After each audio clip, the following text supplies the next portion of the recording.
Alex here from Yalla Rugby, the home of Gulf Rugby. Now I'm here from the beautiful northeast of England, my hometown.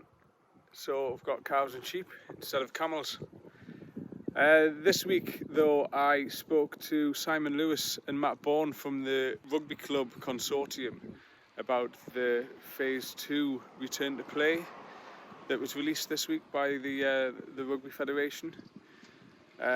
But before we jump into that interview, do me a favour and just click the subscribe button if you're watching this on YouTube, or if you've got any comments or feedback, just leave them below. Let's dive right in then. Right, okay then. So Phase 2, that's just been announced by the UAE Rugby Fed. What does it mean for Gulf Rugby?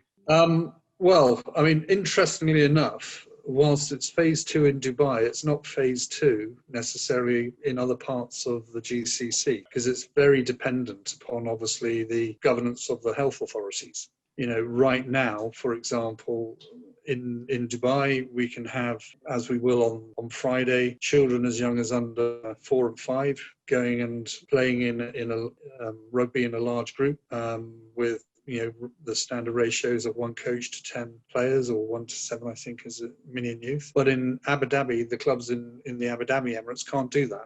So, you know, there's a little bit of synchronization that needs to happen. And obviously, Dr. Alan Curry said the other evening, we've got to be really patient with this and make sure that we just follow all the protocols, because, you know, as it's one step forward, we can easily take 10 back where people decide to take shortcuts or whatever. And all that will do is just, you know, slow up our return to rugby. So, you know, the one thing is, without doubt, you know, the disciplines that have been put together through the Return to Rugby program, I think, are fantastic. It should get everybody every confidence that when they do go to a training session, that they're playing with people who are COVID free, if everybody, you know, is honest and diligent.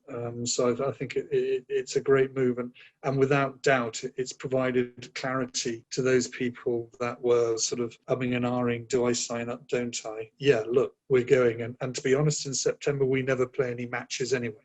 Yeah. So I want to add to that. It's also the only sport that's got a phased return to play. Other sports are just 5-a-side football's allowed, that's it. Like, there's not this graduated plan, and it's something that's quite unique to rugby. You know, just as an add-on, like they put a lot of effort into it, but it's very, very unique to rugby. And I think that's something that we should emphasize to people, is that it's extremely planned and coordinated, and whilst it's not synchronized across the Emirates, it's regulated and under control. Whereas other sports are just, you know, back to normal or not happening at all. Basketball goes ahead, 5-a-side football goes ahead, 11-a-side doesn't, and there's no clear guideline on that except what the Sports Council puts out. Whereas we've actually got our federation putting out guidelines and instructions and strategies, which is amazing.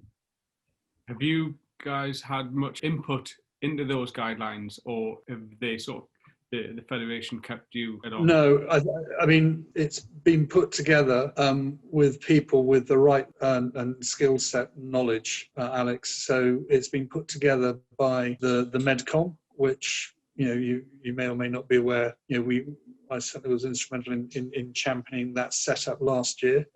And Alan Curry, Dr. Alan Curry, who's, you know, we're fortunate to have as our chief medical officer at the Hurricanes. You know, his background in rugby medicine is second to none here. And so he's heading up that Medcom. You've got the likes of Sean Heckford, you know, he's a health and safety expert. And there's a real good, strong skill set in that. And they've just used common sense and their rugby knowledge to ensure that, you know, there's some real simple phases to go through, and it's down to everybody to follow them.